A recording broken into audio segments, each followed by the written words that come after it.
Russia is one step closer to arming the world's largest submarine with the world's deadliest torpedoes. At least according to Russian state media, it is. This week, Russia's TASS news agency reported the country completed the first batch of Poseidon nuclear-capable torpedoes for its Belgorod nuclear-powered submarine. Launched in 2019, the Belgorod is 583 feet long, 50 feet wide, and weighs around 30,000 tons. It can also carry up to 6 80-foot-long Poseidon torpedoes, which are fast and highly maneuverable. Russia says the nuclear-powered Poseidon has a virtually unlimited range, can be controlled remotely, and can carry a 2-megaton thermonuclear warhead. Russia claims the Poseidon can also move as fast as 80 knots underwater. If true, that means there is currently no known defense against it. With missile defenses increasing, Russia said it needed an alternate way to strike U.S. cities and installations with nuclear weapons. A submarine armed with essentially nuclear drones gives Russia that ability.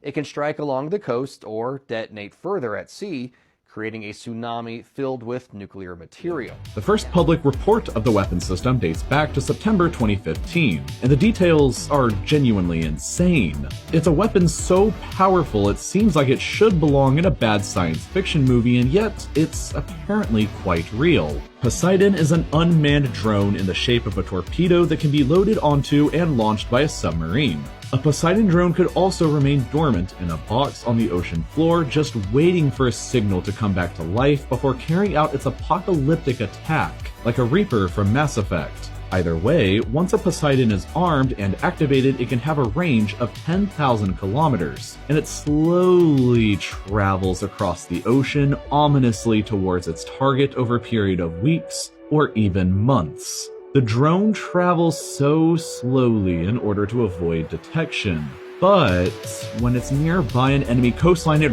rushes ahead at over 100 miles per hour to get close enough to detonate its nuclear bomb before it's detected. The bomb that the Poseidon drone carries is allegedly the most powerful nuclear device ever created, capable of unleashing a completely insane 200 megatons of explosive power, and all of it underwater. For reference as to why that's insane, the biggest bomb ever tested by humanity so far was the Tsar Bomba by the Soviet Union.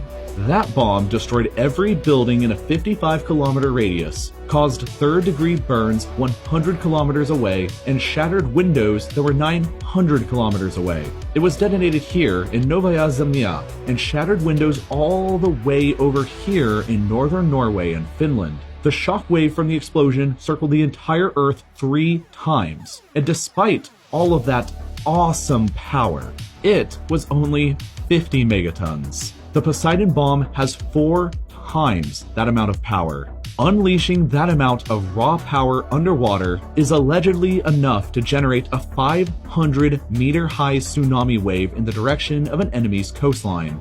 What's even worse, though, is the Poseidon nuclear bomb is apparently a cobalt bomb, specifically designed to unleash more radioactive fallout than a normal nuclear bomb. This not only makes the wave freakishly huge, but also intensely radioactively contaminated. The weapon is apparently specifically designed to circumvent the capable US and European missile defense systems. If nuclear missiles are heading towards your country, you can at least try and shoot some of them down before they make an impact, and you have a chance. But what chance do you have at stopping a 500-meter-high mega tsunami? Once the bomb has gone off underwater, it's already pretty much too late. The tsunami is going to happen. 500-meter-high tsunami would be taller than every single building in New York except for the One World Trade Center, and it would still be very close. Everything in the city would be destroyed, and the highly radioactive water would linger around and poison the ground and the drinking supply.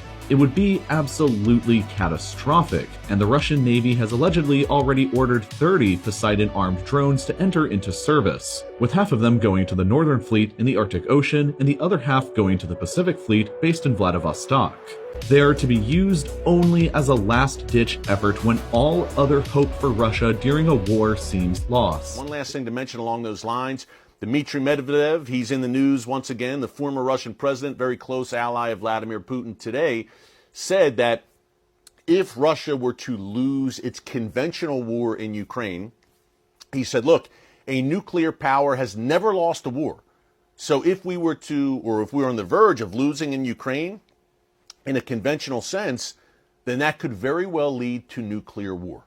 Meaning we're not going to go down lying down, Medvedev is saying. We're going to go out in a blaze, and it could very well be a nuclear blaze. Not sensationalism, not alarmism.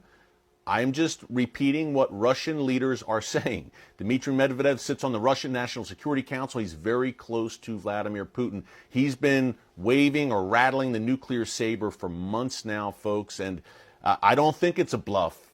I believe if Russia was really, I mean really on the ropes and looked like things were really, there was no chance of them winning this thing, then a tactical nuclear weapon, I think these things are on the table, I'm sad to say. Western leaders who think it's all just a bluff and bluster, I think they should take the Russian regime very seriously right now.